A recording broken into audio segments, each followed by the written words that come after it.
过了关，往老挝方向走的路。刘鼻涕还是挺乖的，坐在小车里，我一直推着他，他也挺好奇的。你是老挝狗了啊？这是老挝关卡啊！我们已经从云南过来老挝了，然后我们要换车了，因为那个车已经扔在那边了。我们换这台车继续走。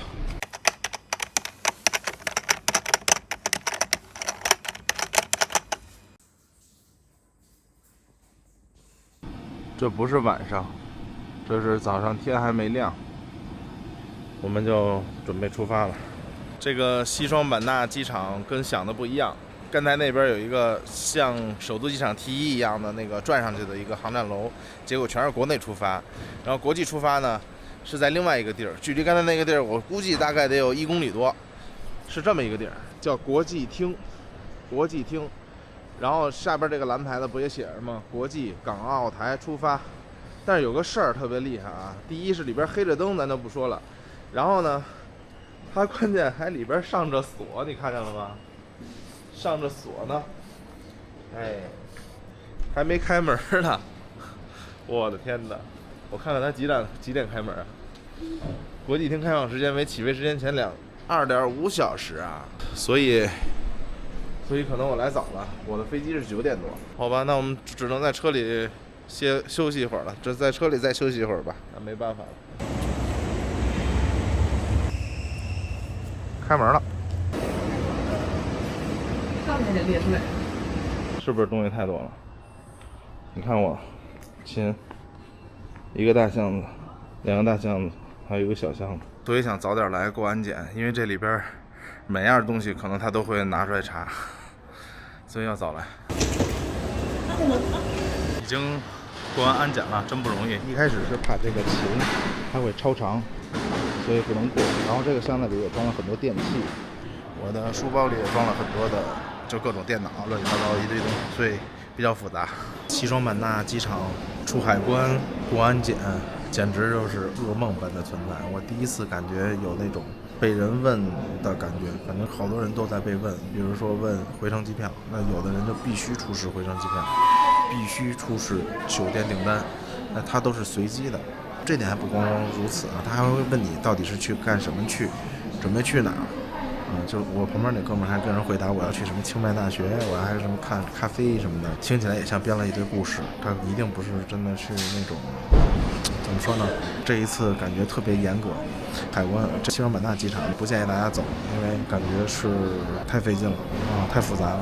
如果能走简单的地儿，还是别走这种复杂的地儿，给自己增加难度，没这个必要。我确实是第一次买这个票号的啊，就是有2个座位号。出发的旅客请注意，您乘坐的 A250-214航班现在开始登机，请带好您的随身物品，出示登机牌，由15号登机口上飞机。祝您旅途愉快，谢谢。这一共也就2个登机口吧。15和16，飞机在那边要走过去，从这个梯子上飞机，已经很久没这么走过了。我们走吧。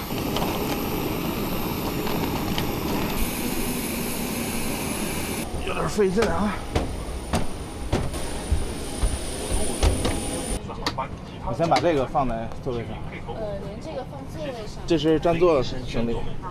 The law of the People's Republic of China on Public Security Administration and the regulations on. 费劲。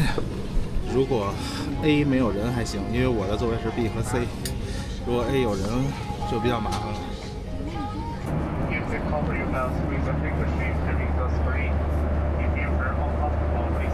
这一幕好像又回到了1年前，也是一把吉他。哦，不太一样的是，去年不是吉他托运嘛，这次是跟我坐飞机来的。然后我在等我那2件大件的行李，出境的时候也问了一大堆，你去干嘛？这个那的，问了好多。有机会再单独聊这个事儿。但是入泰国境的时候，给他 DTV 签证那张签证纸，哇，那就太丝滑了，给他连什么都不问啊，免签的都要问你去哪儿干什么，然后有住哪个酒店等等，待多长时间。但是有拿 DTV 签证的，连问都没有问，直接盖章走。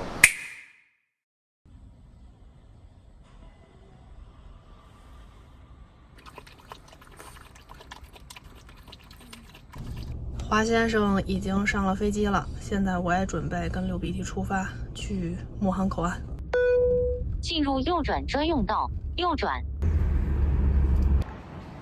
整个服务区就我和流鼻涕一个小车。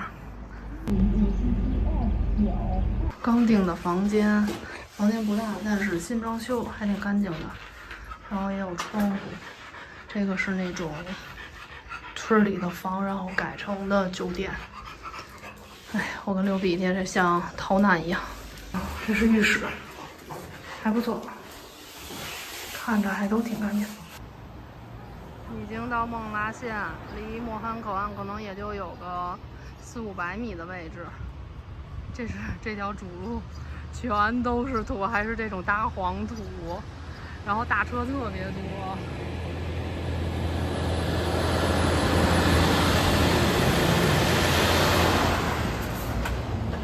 我发现一件事儿，就是他们这儿洗车的开的特别多。我估计这车得一天一洗吧，这路上全是黄土。你看这个车都是这样的。出来是想吃口饭，然后走，在大众点评上搜了一家，关门了。然后我发现这边很多的店铺都关门了，甚至都关成了这样，彻底的。看样子我包的那个完好无损啊，后边这个纸箱子打包的是我的。一到清迈全是微笑，等车来接我，真的也是第一次一个人带这么多行李，把这车推的都推不动了，还背着一个大背包，叫了一个 SUV， 因为要不然放不下了，小车肯定是放不下了。3、8、9啊，是它也不是很大呀，它很小啊，它能装下吗？哦。能装下吗？应该差不多，感觉应该差不多。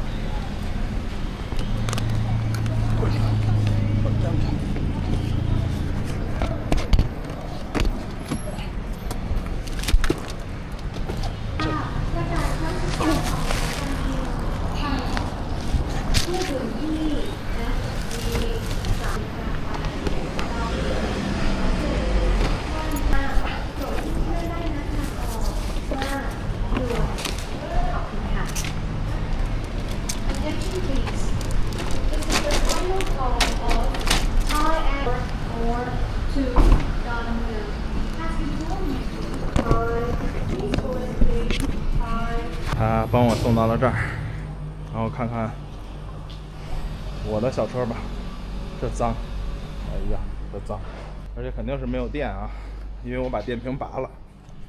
这上面也是脏的够彻底的啊，洗洗吧。拿出一个关键的东西。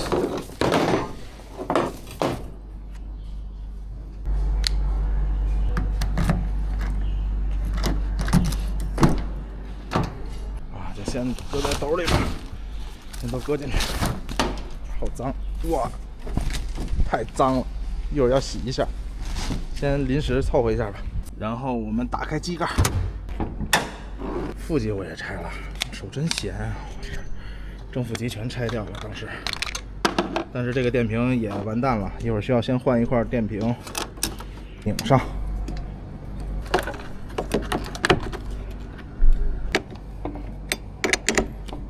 它居然亮灯了，我试试能不能打着它。我估计大概率够呛。啊，不行，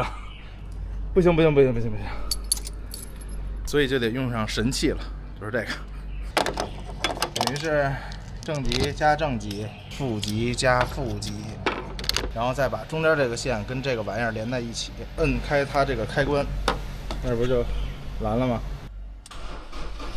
哎，也就是排除了没电，就是一下着车，倍儿棒。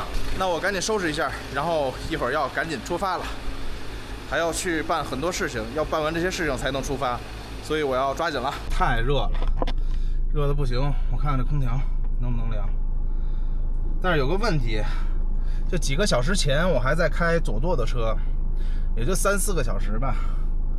现在是几点？差不多3、4个小时。现在就直接开右舵的车，我得转变思维。其实左右舵倒还好啊，方向也倒还好，因为来了就能适应，因为已经很熟悉这个方向了。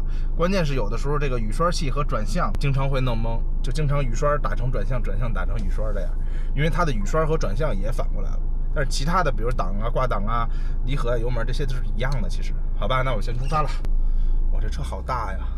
我突然间发现皮卡好大呀，以前没觉得这车那么高那么大。然后在家开了那个家里的轿车，然后开这个鲁地一路过来之后，觉得这车好大呀，真大呀，太大了。那有多神奇？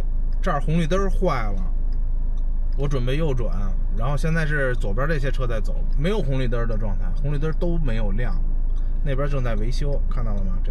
这有几个工人在维修，所有的路口都没走，都在等这儿走完，然后他会，我觉着哈，他会按顺序依次行驶。你看我也不会走，为什么？因为我要等我的右边先走完，他们走完了我再走。在这个店来换一块电瓶，换一块全新的电瓶，然后把机油换掉，因为之前不是高温了嘛，高温了之后没有换机油，所以要把机油也换掉，电瓶也换掉，然后轮胎，它是一个专门做轮胎的店，那就好了，让他检查一下轮胎的胎压到底是多少合适，然后我就直接去老挝。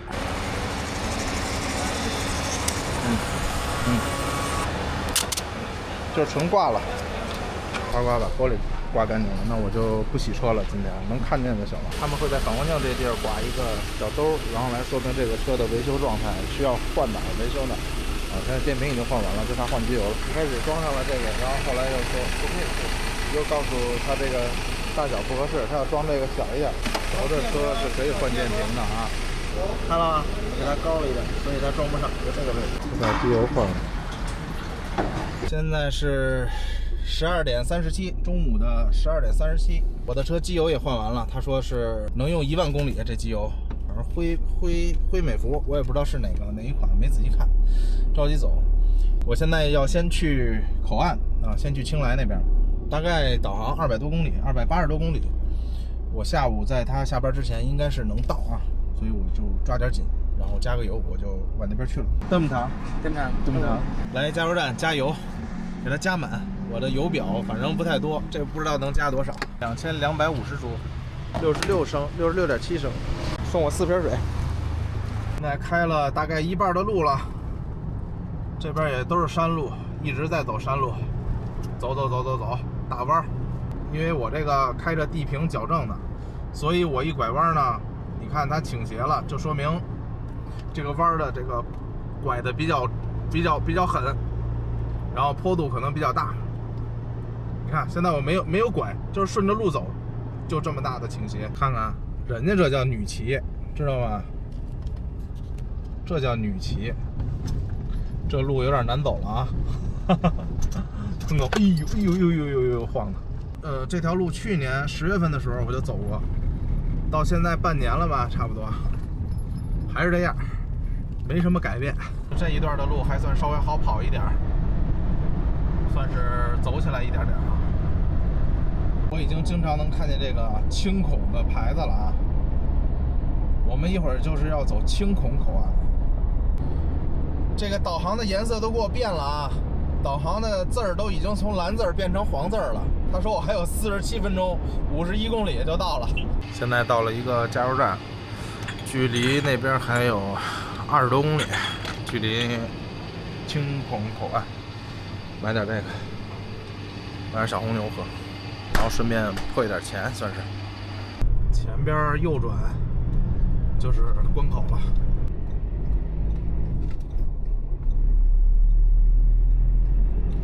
您即将到达目的地。我们已经到了这个青孔的口岸了。那先把车停到停车场，然后我们走到里边去看看，因为我也没有办过，第一次看看里边到底是怎么个流程。因为刚才走的这个车道，我觉得就是应该是，比如巴士走这道去过，然后小轿车走中间，然后货车走最左边，这就是过关了。所以我们应该是先去里边办一些什么东西。啥也不会说，啥也不懂，反正进去就问，就在我后边这个房子里，直接拿着这些该准备的这些资料去办就行了。具体准备哪些资料，如果您不知道呢，以后单出一期视频说吧，主要其实就是汽车护照，把汽车护照办了就非常简单，然后正常的验车保险就 OK 了。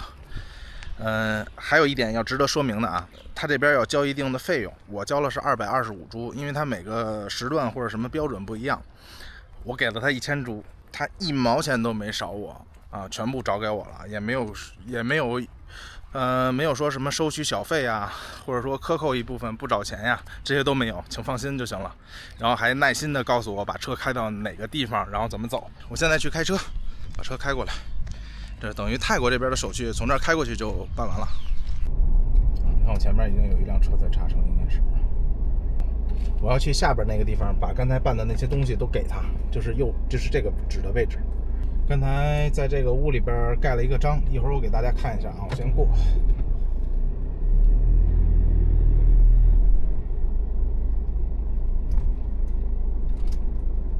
还要下去给他吗？好像是。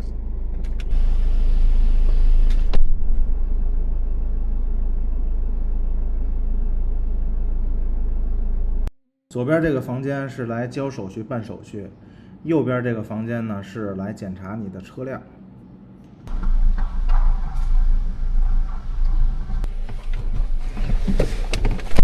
这儿就通关了。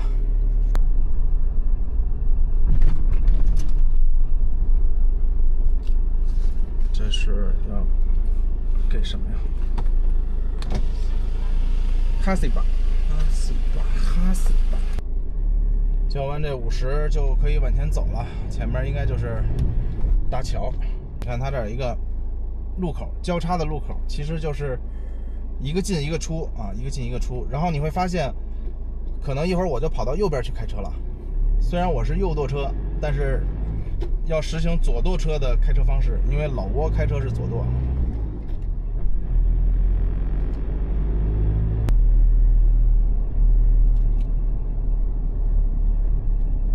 30的限速，他刚才还说我超速。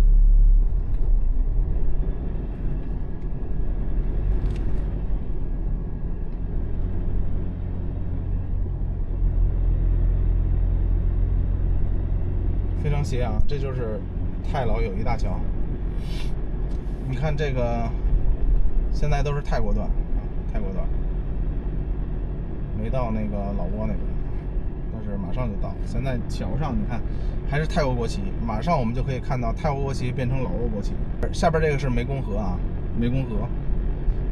我这视角太窄，可能看不见。哎，看这儿，注意看，泰国国旗变老挝国旗了，已经，说明已经进入老挝了。现在限速已经改成50了。啊，就是刚才那地儿让30走，现在已经改成50了。小轿车走中间，这个很好看懂了。人家都是老挝的车，有可能是老挝的人，但是我得办落地签，看一下这儿是不是也不让拍照啊？姐们儿还挺好，直接拿着那些东西跟我说，然后让我上这边办 visa， 多1分钱都不能给，就给200太多。照片是吧？那不对了，好了，不要照片了。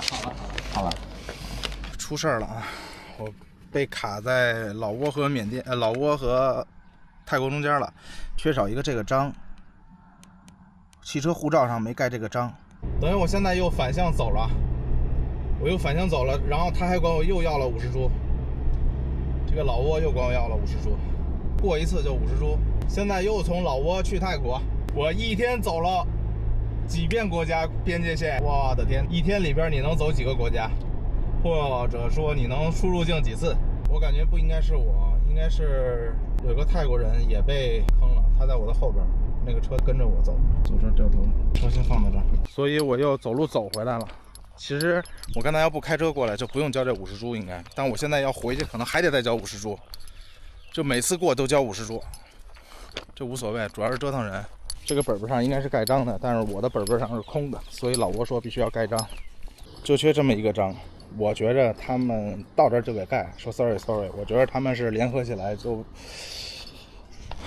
怎么说呢？这个就是打了一个小配合吧。这么说，关键点不是他给不给我盖，关键点是如果你也来，你要注意一下这个章。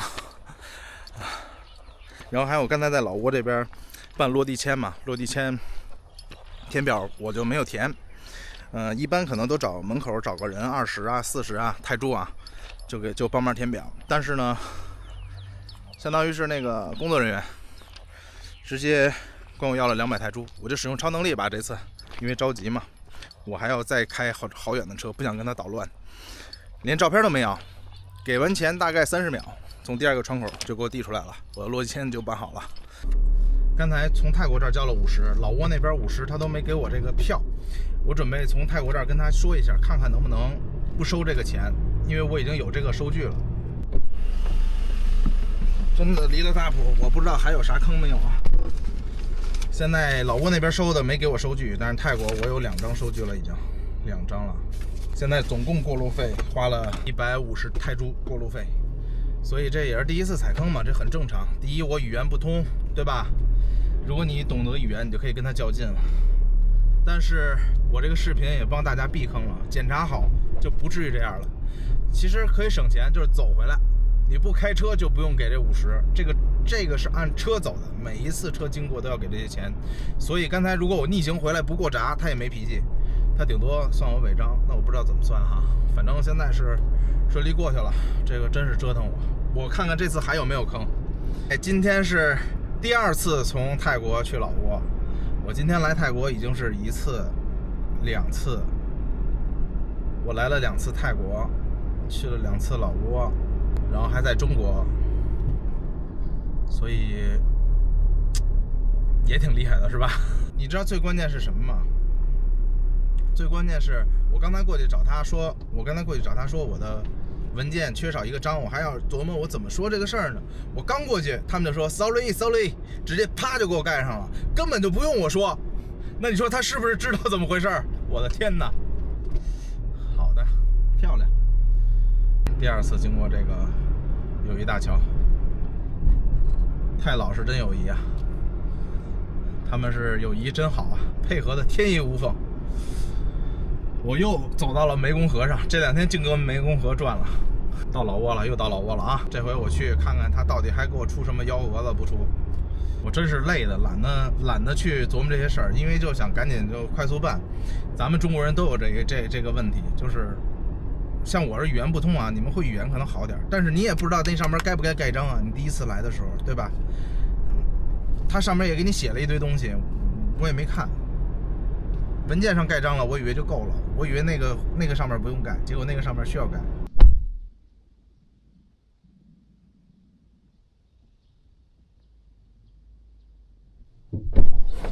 他又管我要300泰铢，又管我要300泰铢啊！我想问问他，这是什么钱？他跟我说这叫过境费。又收了我300泰铢。我是不想再跟他说什么了，我不知道前面还会不会再收我钱，所以我得记录一下。这个第1个房子他跟我要了300铢，这边这个房子跟我要了60铢，然后左侧有2个房子，左侧的2个房子，你看那个蓝色的了吗？蓝色的他是帮你刷卡，说刷老挝钱，然后其实是85000的老挝币，85000老挝币，然后他管你要95000，然后又要160泰铢，所以怎么他都赚。然后后来最后这个白房子又要了100泰铢，所以这个钱花的太多了，我都不知道什么钱是什么钱。但是你看天色已晚，现在的时间已经6点37了，我还要赶路，所以我也不是特别愿意跟他们计较。这就已经到了老挝了，啥也没有，路灯也不开。我现在导航还有4小时59分钟，现在已经6点多了，我也没有电话卡，所以只能是刚才开了一下网。岛上的这个导航220公里要走5个小时，可见这路有多烂。现在是右舵车走，靠右行驶。这边都是农贸市场，我现在需要买一张老挝的电话卡，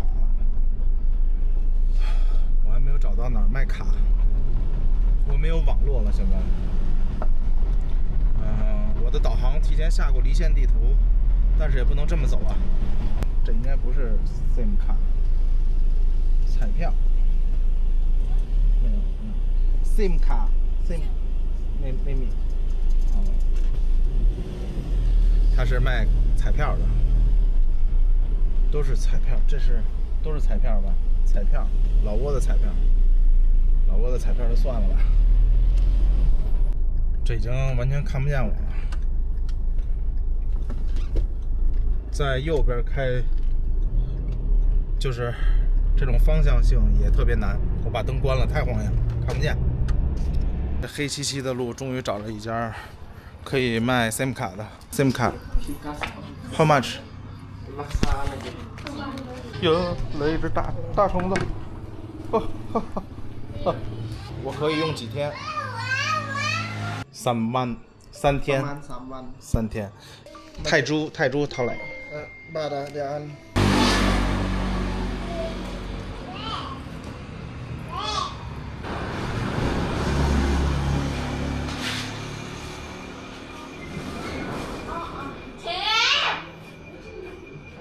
สบายดีเลยสบายดีเลย สบายดี สบายดีเลยทู่เนี่ยเลย สบายดี ยกมือทักทายลูก บ๊ายบายกันเลย ยิ้มเลยยิ้ม 买完电话卡我就出发了。这路就是这个情况，巨黑无比，没有任何一个路灯，只有旁边的这个小商店的灯。他还给我整一个山路，我的天哪！我只能慢慢开了。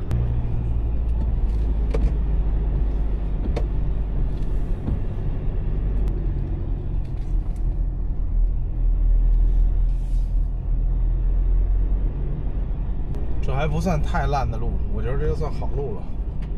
这儿有一个检查站，有几个穿着是那种军装的人，然后就有一通查，所有经过的车都会查。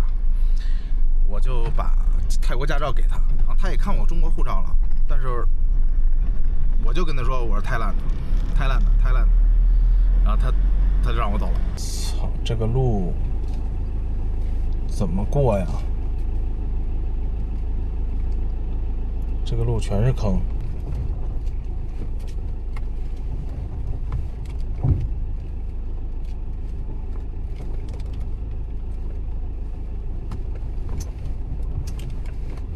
这我是以极慢的速度过的。这个要骑 ADV 可能还行，骑摩托车可能还行。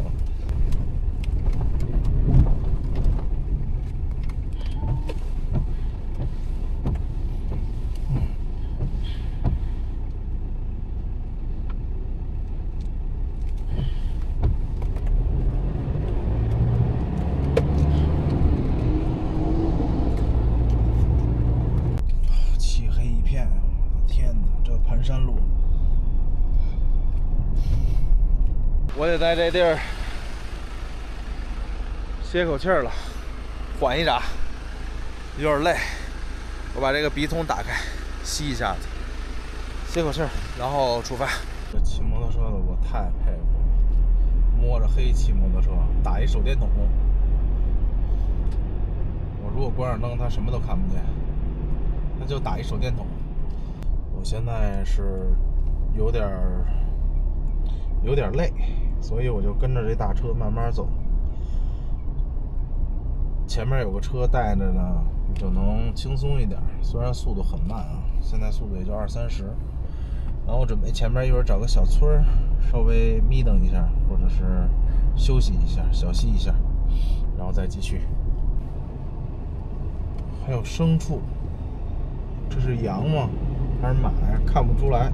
感觉这世界仿佛都是黑的，没有灯，老挝没有灯吗？现在已经是12:07了，玻璃还爱起雾。现在，今天晚上摩丁，我肯定是去不了了。现在已经1点了，我太累了。我开了12个小时的车了，这么一算，掐指一算，差不多12个小时吧，就是有点累，所以我就到了这个朗南塔。因为距离摩丁还有1个多小时的路，也就不那么着急了。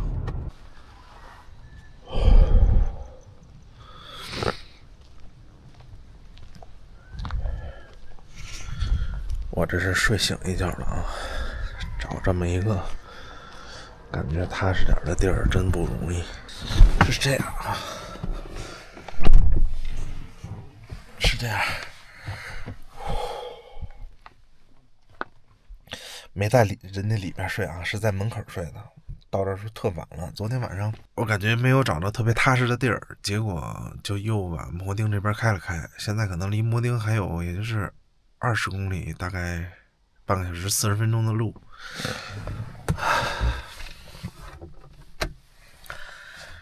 所以就在这个门口睡了一会儿，这应该也是人家一个酒店或者是什么的。好吧，我再睡一会儿。这玻璃上起雾了，我得拿这个风吹一吹。这时候泰国这种低配车没有暖风就是要命了，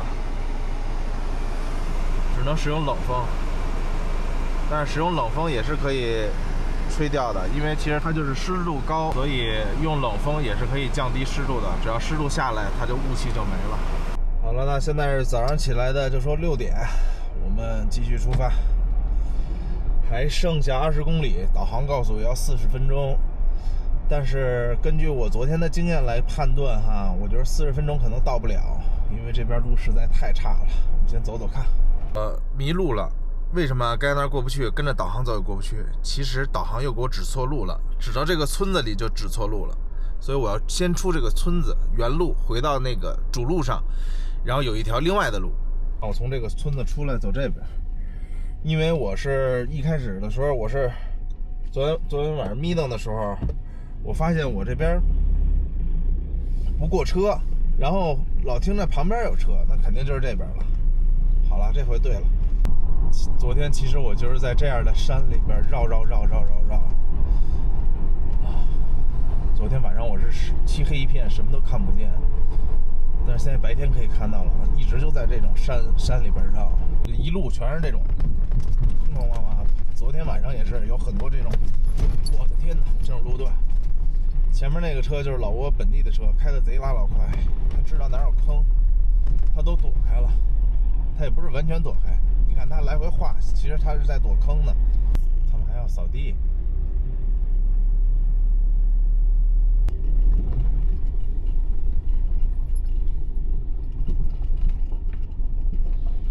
还是我经验不足。你看人家，跟着他走吧，跟着这大哥走，跟着这大哥走，这路线应该没问题。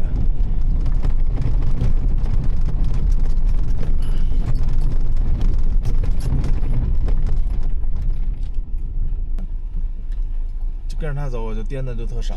他熟，他对这路熟悉。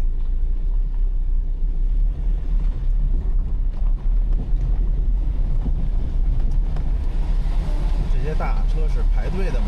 排队上坡嘛？前面这车是猛 B， 这应该中国的这种车特别多啊。但是这猛 B， 异国他乡的是吧？我走了这么一宿了。见着一个这样的，就是感觉见着点同胞似的。这大车不知道是不是又是等着爬坡了。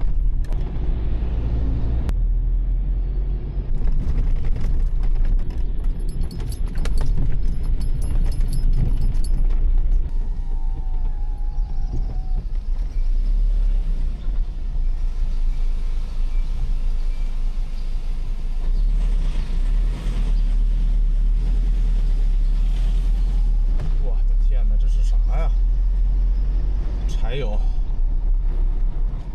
这全是大货车，全是物流。你别看这地儿破，我估计东南亚要没有老挝这个地儿，根本就不行。全是货车，这时候就是摩托车才是优势。我天哪！我看见路了，慢点，这是一大坑，差一点就踩坑了。在交叉路口继续向左。走你！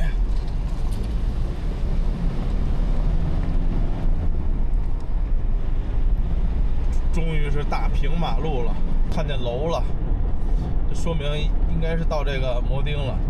其实他这儿还在建设，都盖高楼大厦。这整个这国家就这些高楼大厦吗？看看这边完全不一样，高楼大厦的啊，也正在盖的，盖好了的。但也就这一点儿，这一点完事儿就没了。云南创基建设。早上7点半退完房，带着狗，带着车，准备过关。走啊，快走！进了大门，高台阶儿就要上去办了。出境，鼻涕。你马上就要出国了，你现在什么心情呢？有点复杂吧？有点紧张吧？你可能出去你就回不来了，因为没给你办回来的手续，太不容易了。我从这么高搬着车，带着包给他抬上来，一会儿还要从那儿上去。啊，行，别紧张啊。一会儿人家问你什么，你就面部保持微笑就可以，他就会让你过去啊，好吧？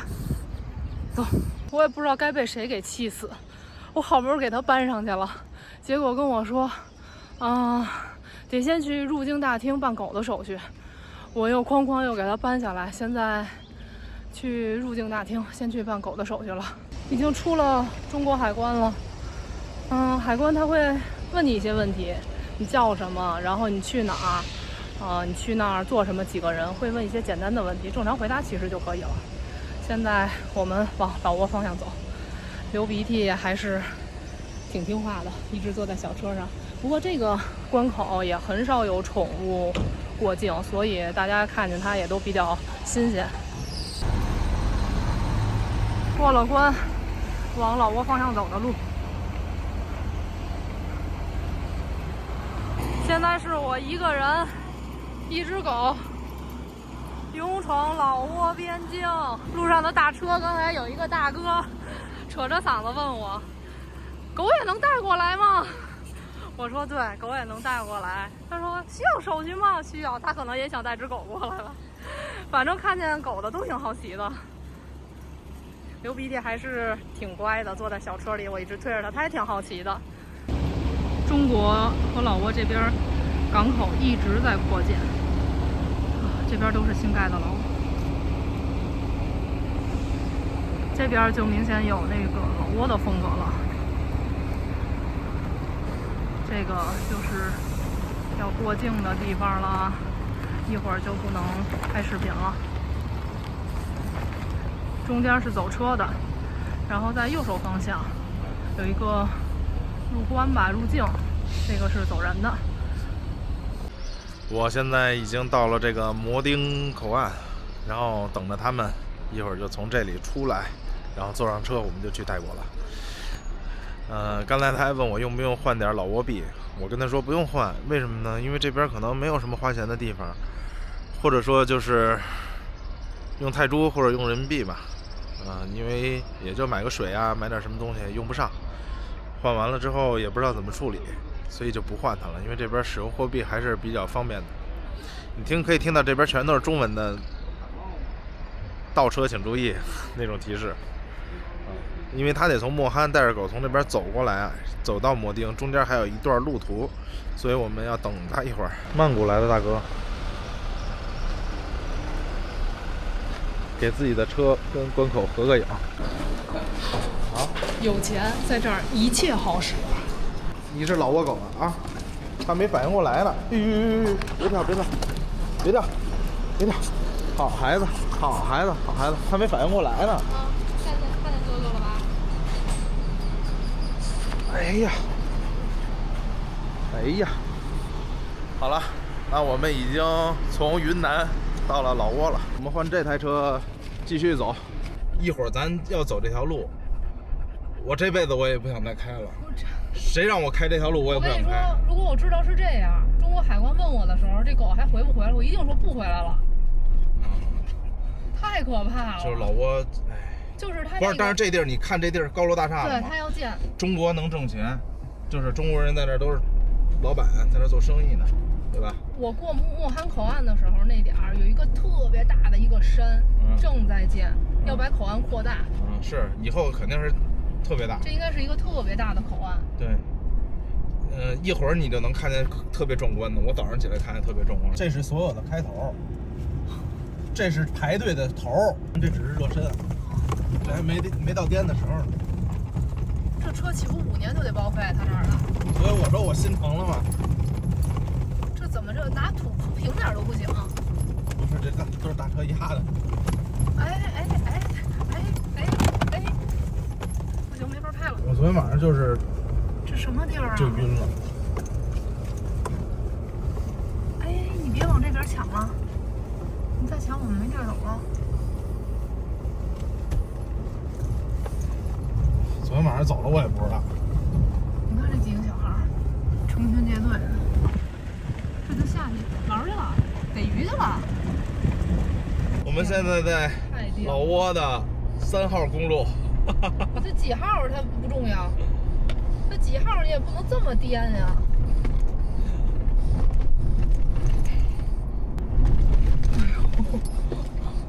这已经是最不颠的地儿了。最颠的地儿我们刚才已经过去了，刚才根本就没有心情去开相机。我们已经过了最颠的地方了，在稍微缓和一点的地儿才把相机打开。开的实在太累了。这叫什么景区？从这路从那边。唰翻了好几个山，我也不知道。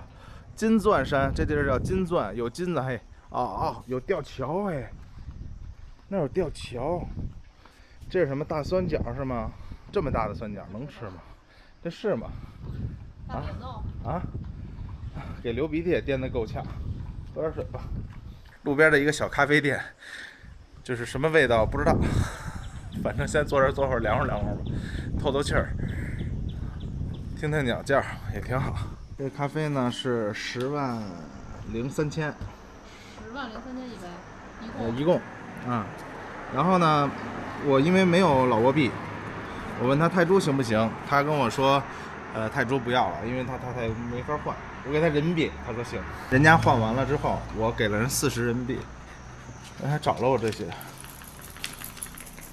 找了我，这是多少？这是1000、2万、5万1，找了我5万1。今天早上我过关的时候，它大概的是100人民币能换29万基普。所以这2杯就是合30块钱。那其实人家吃亏了，因为要是这么换回来，应该是34块多。无所谓了，谁吃点亏高兴就行。反正这个一会儿再消费有钱了。剩下15万基普，那想这东西留着它没用啊，那就给花了吧。刚才看一小卖部，我下去拿15万，他也说不明白，是我也不明白，就比划呗。我俩就走到那个冰柜前，然后呢，我就指着问这个多少钱，他就跟我这样。然后我大概理解应该是15万，然后我再问那个另一个，然后他就跟我这样，那就是10万。就是一个巴掌是5万，2个巴掌是10万，10万，对，15万，对，花了。好吧，那咱们现在要过关，我们要回泰国了。咱们2个人才花了300，我来的时候就那第一个窗口就要了我300。这个收钱可能因人而异吧，看心情。我不知道，他那公示牌上肯定是护照是不收钱的，结果刚才不是也收咱俩一人100泰铢吗？然后最后又收了一个车的100，对吧？对。所以我不知道昨天怎么蒙我，蒙成什么样了，给我！好家伙，这儿有50铢跑不了。这我太熟悉了。太老友谊大桥是吧？对，太老友谊。流鼻涕，你这要马上就去泰国了，你知道吗？你这一天3个国家，厉害呀，这小伙。这还一限速30，我也不知道真限速假限速。你就慢点走呗，他不让快，咱就慢点走。你看现在这儿就是目前还是老挝的国旗。对，老挝的国旗。然后你看这儿，马上就到分界线了，这边是界限，这是一界碑。好，这俩国旗，这泰国了。对，泰国了，到泰国了。这就已经泰国界了。对对对，到泰国了。这就是湄公河吗？对，湄公河，这就是澜沧江。往上走就是咱澜沧江。那跟澜沧江色儿完全不一样啊。对啊。澜沧江是绿色的，这个土黄的。刘维，你记着我怎么教你的吗？他们跟你咔，那这怎么还不到往左边走呢？你别着急啊，你到前面，这儿只能直行，不让右转，你知道吧？其实我昨天要右转回去，我估计能省50铢，就是逆回去，我没敢逆。哎，这咋还有数秒的呀？哎，这儿是交叉呀！我现在过去之后，你看这线，地下这线黄线。我过去之后，我就正常是右舵车了，那边过来之后变左舵了，就交叉换位了。我们现在已经到了，从老挝那边到了泰国这边，然后我们准备办我们俩的入境的章，还有流鼻涕的入境手续。咱们不就是守规矩吗？其实狗进入泰国啥手续都不用，人家让直接走，我们就是想把它手续办得合理合法。你瞧它美的，刚才还有一只大狗来追它，然后就来这儿了，卫生防疫办公室。刚才等于上那儿是那个叫卫生防疫，不是这儿啊。然后人家那个工作人员，海关的工作人员还给我们指是在这个楼里边，就是过车道的左手边的这个楼里边。咱们在外边冷静一下，然后把这事儿捋一下。其实呢，就是其实是这样，如果不做任何申报，这狗你就直接带就行了，没有人管，对，根本就没有人管，直接不收钱，对，直接进就行了。我们就非得要给人这510泰铢，把这手续合理化和把这个手续合理合法化。然后结果赶上今天是周六日，人家之前给我发邮件写了，请周一到周五几点到几点来，我也把这事儿忽略了，这事儿也怪我。结果呢，人家那个等于是那个兽医吧，就算是负责这块业务的这个工作人员，人家没在。哎，结果这个青孔口岸这些工作人员，我估计前后得有7、8个，全不会。也不是不会，不归人家管，但是人家都帮忙。对，帮忙，比如去联系、收集资料、拍照等等。对，怎么说呢？最后就是把手续照片的形式发给了负责办事的人，然后最后会回个邮件，对啊，然后邮件里把这个收据，就是510泰铢的这个收据发给我们，就代表这个宠物已经合理合法的办完了。但是人家要周一上班的时候才能发这个收据。还有最后出来的时候，边检这边就是出来这个车的，这个应该是边检，就做车辆放行的这个哈。他的意思是说让咱们周一来，但是我觉得周一不用来，因为人家会直接给咱发邮件了。那现在流鼻涕，他萨瓦迪卡，说萨瓦迪卡，萨瓦迪卡了，好吧？你现在是一只泰国的狗，你一天里边走了3个国家，很少有狗能像你一样一天走3个国家。是，我估计世界上也没有几只狗像你这样的。那你有点说大话了，人家还带着环游世界呢。不，那也一天里走不了3个国家。而且还有一个，我们明明是法国佬，但是是纯正美国血统，但他父亲是一个台湾人，最后落了北京籍，然后移民了泰国，你怎么弄？怎么弄？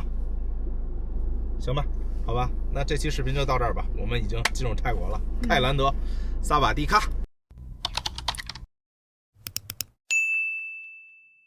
我还得补充一点，我感觉是不是他们好像刚才海关的那个人员不知道什么是 DTV， 他还打个电话，对，特意问啥是 DTV， 对，那边告诉他啥是 DTV， 对，他一开始都念不出来 DTV， 他后来拼半天才念出 DTV。DTV 多少天，他还跟人确认，我给盖多少天的章，后来才确认盖180天的章。那我都怀疑，至少咱们是他第一个办的 DTV 签证从青孔口岸进来的人，有没有别人办过我不知道，但是他肯定是第一次办。咱就说他在这上班，肯定不是2天了，所以他如果第一次办，那就是说明办的人从这儿进的 DTV 的人至少不是特别多。